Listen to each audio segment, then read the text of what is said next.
Yeah, it's with all the PR requests coming in right now, is I'm even getting swamped because my speakers want to request specific interviews with national publications. So like they know the Wall Street Journal is going to be there. They know that all of the industry mags are going to be there. So they're requesting interviews, and it's kind of like when you walk around with your investor badge, people just hit you up. Same thing here, like, oh, it's a press guy. Can I get an interview? I want to get on your show, podcast, Yeah. newspaper. Brian, let me go through the slides just so that you know.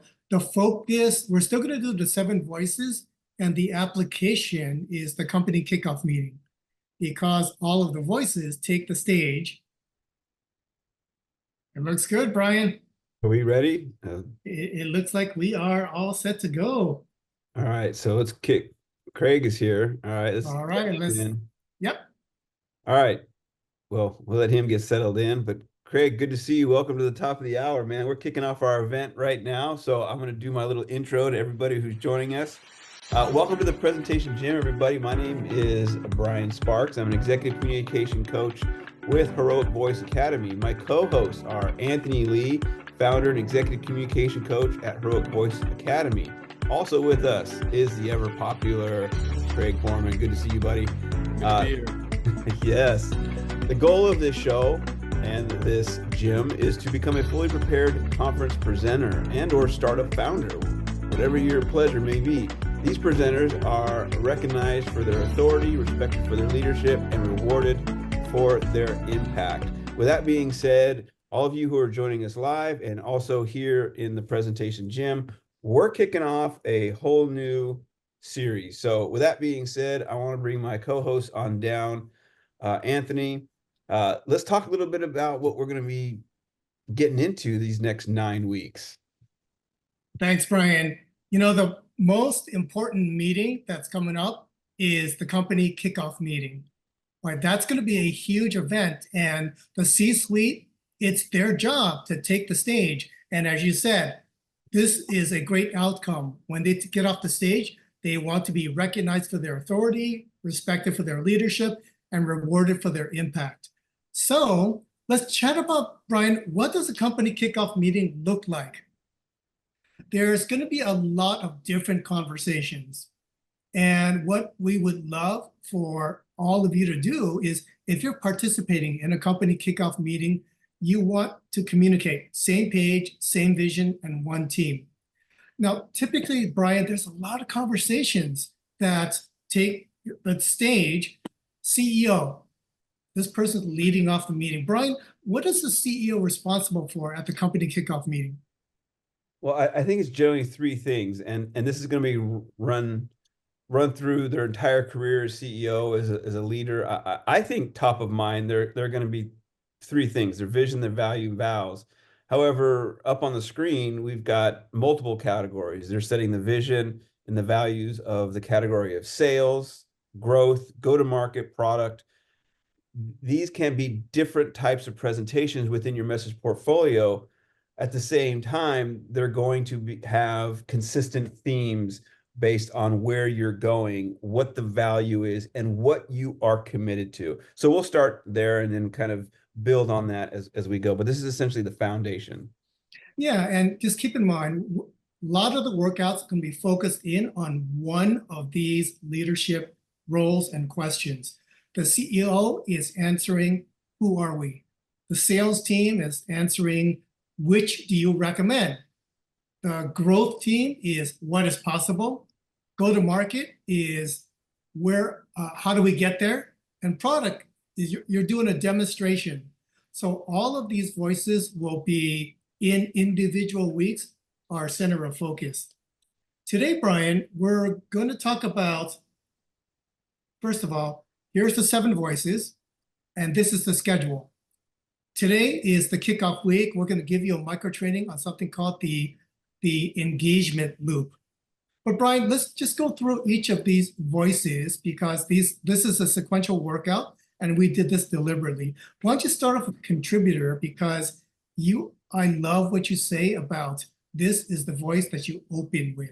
So break that down for us. Yeah, to give kind of a little context to why we're focusing on the voices and what they are. This isn't the content.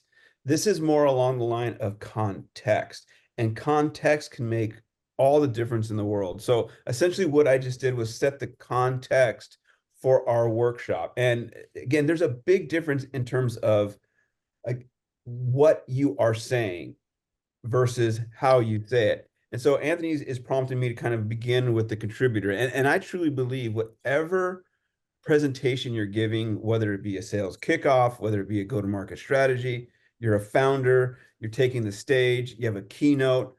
I truly believe that leaders do one thing. They set out to solve a problem.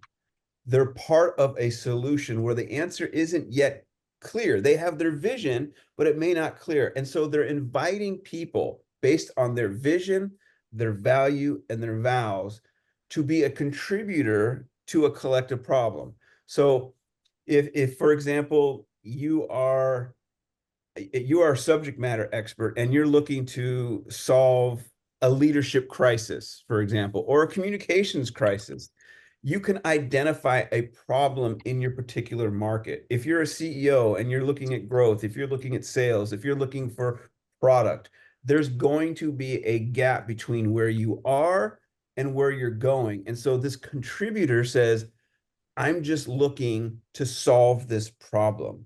They're not pontificating on their idea of being the best in the industry, their solution, their product, their service. It's we have a problem in front of us and we're looking to come together to solve it. It's a big difference in relationship to a leader. You have to earn your right to be a leader. The contributor voice can come out in a 30-second prompt, and then you can move to the other voices. And we're going to do that. We're going to show you how to use your voice and the context of your messaging to build trust, relationship, and connection with your audience. That's workout number 2. Workout number 3 is my favorite, storytelling. And with the storytelling voice, you're really looking to highlight one of 3 C's. So the first one is character, right? What element of character do you want to highlight that got you to overcome a challenge? The second one is credibility. When in the past have you taken someone successfully from point A to point B? And the last one is competency. What superpowers do you bring to the table? And really the storyteller voice, if you can tell a story and have your audience imagine themselves as the protagonist in the story, they'll be open to another conversation with you. Any other nuances you want to share about the storytelling voice, Brian? Yeah, there's a couple that are kind of being bookend right now. We started out with the contributor voice, but I want to bookend that so we can kind of start slowly putting together a bigger picture. The storyteller is, if you're a startup, it's your example.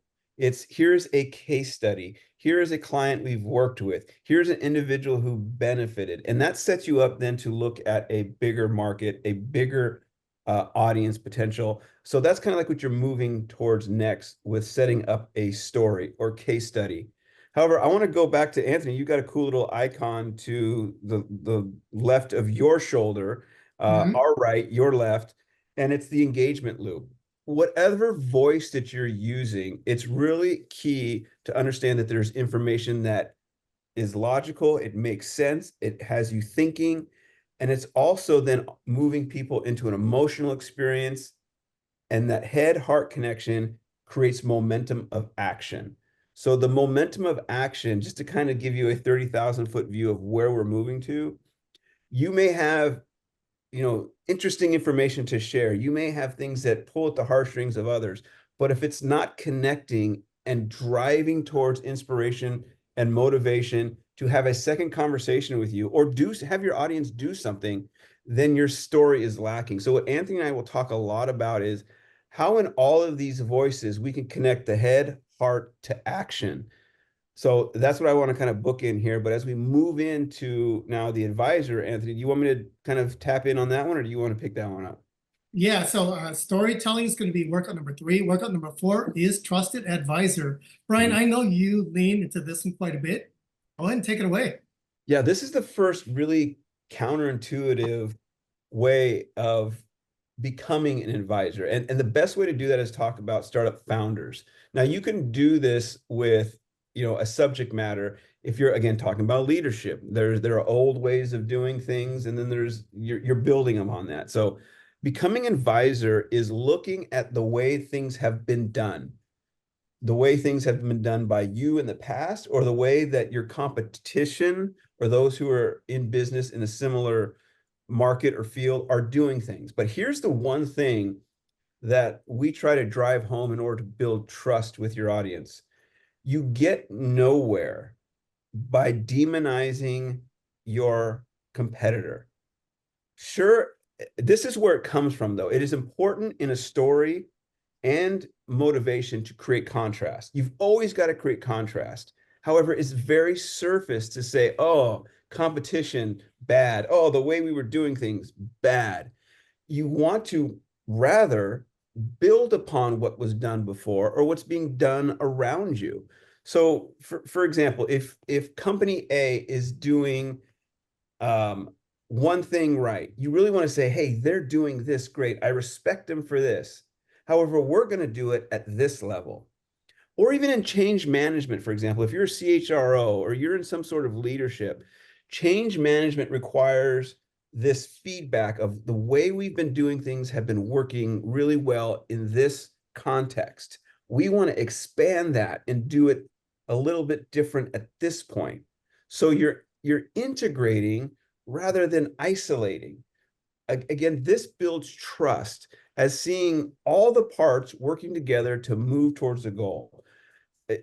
Again, Anthony, we say over and over again, our goal in any presentation is to build trust, connection, and relationships. And when you do it this way, you really build that trust in an accelerated way with your audience, with your market, or the stakeholders you're trying to influence.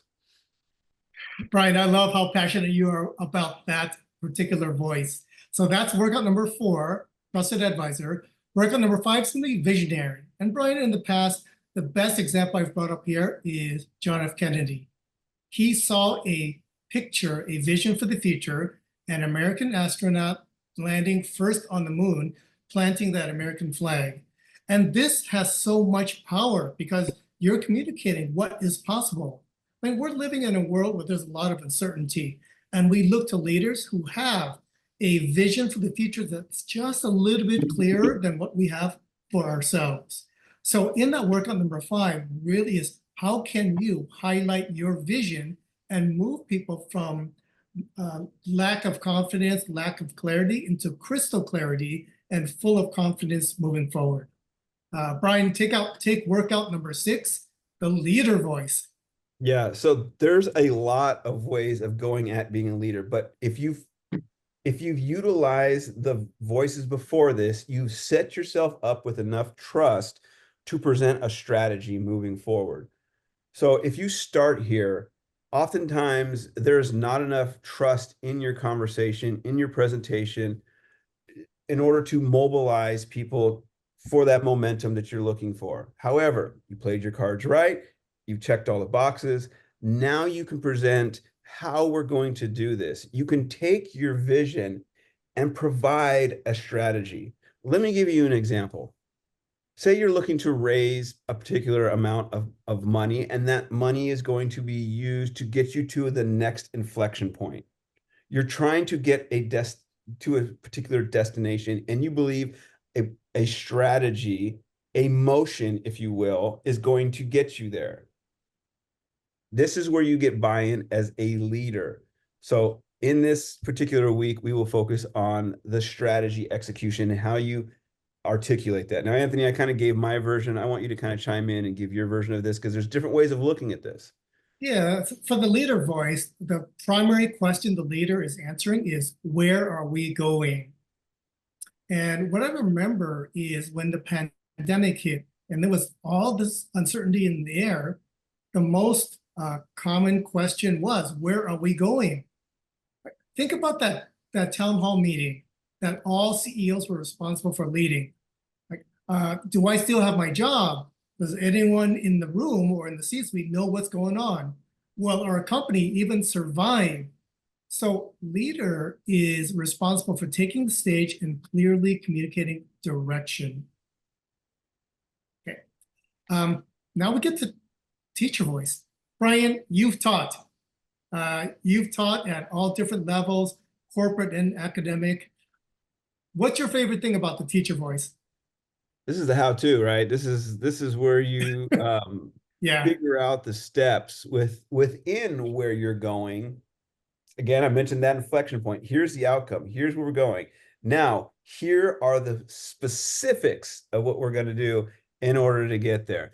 So teacher unpacks that. Step one, we're going to do this. Step two, we're going to do this. Step three, we're going to do this. And we believe now with these steps, we're going to get to that outcome where we want to go. This is the how-to. Yeah, so that's workout number 7, the teacher voice. Workout number 8 is the change maker voice. Now, this is what you will find at TED events. I am working the TED AI event in San Francisco, which takes place at the end of this month. And everyone that's taking the main stage, they're a change maker. They are looking at something in the world that they're intentionally building to better the world. So Martin Luther King, perfect example. That's a go-to speech if you ever want to look at a great change maker. And we'll break down, what did Martin Luther King do that was so effective? And then, Brian, we're going to get to the last and final workout. And that's where all the voices come together.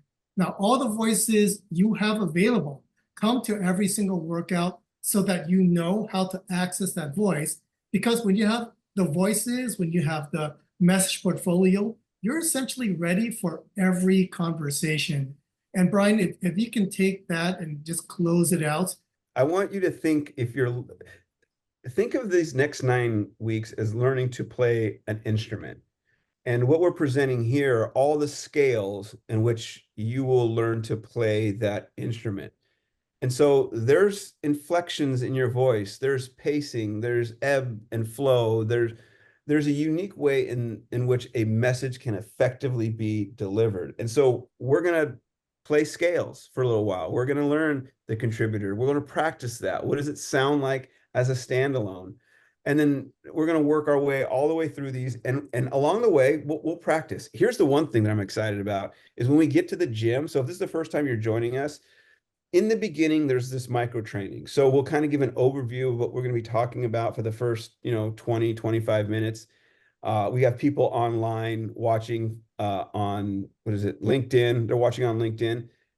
At about the 20-minute mark to 25-minute mark, we're going to cut the observers off, and all of you who are here in the Zoom, we're going to continue to have this conversation, and we're going to be messy. I really took my ability to present to the next level when I became a recovered perfectionist. I embraced messy. I think when you show messy, when you show vulnerability, don't get it confused with complete chaos. Don't do that. You don't want to be a train wreck, but there's this little bit of vulnerability. You're humanized from the stage. So I like to poke fun at myself. I encourage Anthony to do the same to me if I mess up. I do that a lot. But you're going to play these scales. You're going to play things that are unique to you. Play the voice that is unique to you, that shows authenticity, transparency, and congruency. This builds trust. We'll put it all together, and then you'll be able to play jazz. And what we mean by that is whoever's in your audience making a request, hey, we want to hear about this. You have a message portfolio, a song that your audience can dance to, that can move to in an effective way, so that you're not speaking in one direction, but your audience really wanted to go to another. So that's kind of the overview. We get to practice it. We get some insight. That's what this is intended for. I know some of you are here because you're just trying to improve your communication skills. Some of you getting ready for a presentation. Some of you are doing keynotes. Some of you are getting ready for plug and play. Some of you all have your particular outcome and your particular venue and environment, your stage. Some of you may be podcasters. I don't know. These contexts will help you insert your content to be effective. Anthony, I think that's it. You set it Okay. up well. Brian, if you want to take Metta's question now, or do you want to do your commercial first? No, no, Your no, call. no, no. Everyone's here for the commercial. We know that. Of course. Nita, I want to see what Nita wants. Welcome. Is this your first time here? It is my first time workout, but Anthony and I have had a couple of conversations before, so thank you for welcoming me here. We are hearing about these 7 voices, and then, but also we are aware that bringing your own voice is very important because everyone has their own style and the way of delivery and the way of thinking. And that, I'm assuming, does not mean that when you are exercising these 1 of 7 voices, you're losing your own voice, I think, right? Yeah, I can take that. Okay. You're exactly correct. I mean, like Brian said, when you take the stage, you want access to 7 different vocal ranges.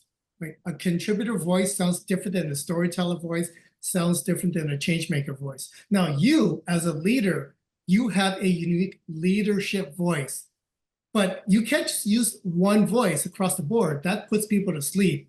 What we want is the dynamic changing of voices that specifically matches the context. When I'm telling a story, when I'm introducing myself, when I'm telling them do something because they have my trust. So Brian, anything else to add to that? Yeah, and I'll weave in the answer to your first question as well, so that you can feel what we're talking about, and I'll integrate what Anthony's talking about. Every one of us on this call, everyone who's watching on Zoom, is going to use, for example, the advisor voice a little bit different. It's going to sound unique to them. Okay, so you're not losing anything. We're just channeling what you have. You already bring a wide range of talents, skills, insights, experiences to a stage, to a conversation. It could be one-on-one. And so we want to make sure through these buckets, we'll call them, or these contexts, you're channeling your information effectively. Okay, so to your other question about advising and then stating a problem, there's a unique way to state a problem that really bears down on the pain.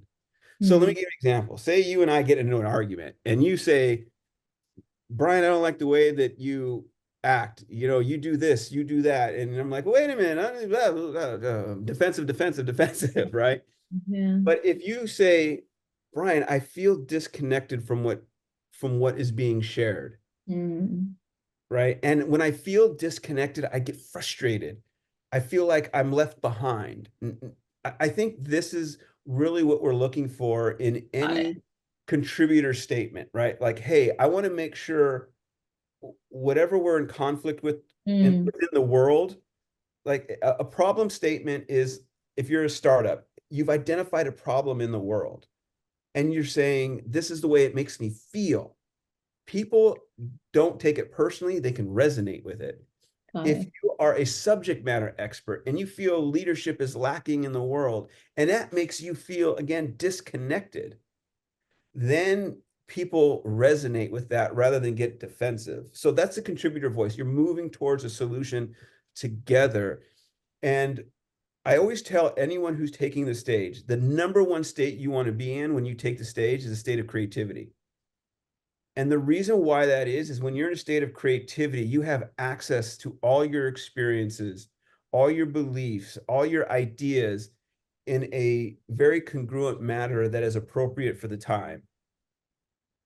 Beautiful. So now I'm going to get too deep, but I'm going to just park it there. And you're not, in fact, what we're doing with these buckets is we're not telling you what to do. We're providing you guardrails within your own personality to deliver at the most effective level that's unique for you. Oh, makes sense. Thank you. Thank you. That was a fun question. So Brian, over to you for everybody's favorite part. Well, what can I practice, Anthony? Maybe I should practice something. I mean, I think I need practice all the time. All right, anyway, whatever that looks like, let me just do what you all are talking about, and that's our commercial. All right, so I want to remind everybody that this workout is brought to you by the Heroic Voice Academy MasterClass. This is the big enchilada. Go to heroicvoice.com/masterclass to learn more about the application process for that particular workshop. Today's presentation gym is part of a 9-week workshop and workout, and each week we'll focus on one presentation skill that will give you insights and practical tools for developing a deeper connection and recognized for your authority, respected for your leadership, and rewarded for your impact. We're broadcasting on Zoom and LinkedIn Live. If you'd like to jump on our show, if you're over on LinkedIn, you can go to heroicvoice.com/gym, click the Zoom button, and join us for a pitch practice. If you miss any of it, you can connect with us on LinkedIn to read the latest articles, watch all the shows. If you're a binge watcher, you can watch all those. But if you're looking for the whole enchilada, go to heroicvoice.com/gym. There you can find all the resources and tools to position yourself as a fully prepared presenter. As mentioned, you can enter the presentation gym on Zoom. You can book an appointment. You can go to the Academy page for all the online courses and templates, and they're free. And our free stuff, I say it once, I'll say it a million times, our free stuff is better than any of the paid stuff you're gonna get anywhere else. And finally, what's really cool, you can take the scorecard for your personalized assessment to kind of give you an idea of where you're at, and then ultimately measure where you land after going through all these trainings. Our topics are part of a weekly workout program to give you a deeper dive into our topic for the week. Anthony, this is your cue to geek out on what this means for everybody. Yeah, so this is all based on the premise that you can't get in shape with one workout, right, Nicholas? Nicholas is a bodybuilder who competes. You gotta work out a little bit every single day. So we give you multiple opportunities to work out. Mondays is when I'll publish an infographic that gives you a preview of the Thursday gym. Tuesdays, Brian, oh my gosh, you have been on such a roll. Tell us about Tuesdays. So Tuesdays, if you're in the Bay Area, is Silicon Valley Impact on 92.9 FM. If you're in the Monterey Bay Area, it's 101.3. There we talk about the startup ecosystem. We have investors, we have startups, but we've been getting some great guests. We had an ex-49er show up who's talking about now their second life in startup. We've had the founder of Lyft come on, talk about what it's like to disrupt the ecosystem. If you miss it, or if you're not in the Bay Area, you go to Spotify and listen to all of the episodes on Silicon Valley Impact. So check it out, that's a lot of fun. On Wednesdays, I publish articles related to what we're going to be covering in the gym. A sample of that article is in the chat here. So if you have time, just preview the article and it'll set you up for success on Thursdays. Brian, tell us about Thursday. Thursday's all about being messy and learning something and then being messy. So come check us out every Thursday, 12 p.m. to 1 p.m. If you're listening to this now, you're here now, but we're here all the time. I don't think Anthony, in all the weeks in the year, I think we only missed maybe one, and that's because of holidays, but nonetheless, Yeah. We're here 12 p.m. to 1 p.m. Pacific Standard Time, learning a new skill and being messy with it. But also, we want to remind you, you could bring anything to the gym to discuss. You can bring great questions like Netta had earlier. Okay. All right. So with that being said, we're here every Thursday from 12 p.m. to 1 p.m. and hope to see everybody here with us. Anthony? Yeah, and Friday, I'm going to be reposting the LinkedIn Live. I'm going to be tagging each of you. And my invitation, share your biggest takeaway. That's the best way for the community of Heroic Voice gym participants to share community knowledge. All right, Brian, back to you. All right, so we're going to say goodbye to everybody on LinkedIn. Yeah, LinkedIn Live. If you're here in the Zoom, don't go anywhere, because again, this is the fun part. This is where you get to messy, ask questions, practice the prompts. If you want to come over from LinkedIn, heroicvoice.com/gym. We'll see you all next week. All you who are here, don't go anywhere. The fun continues.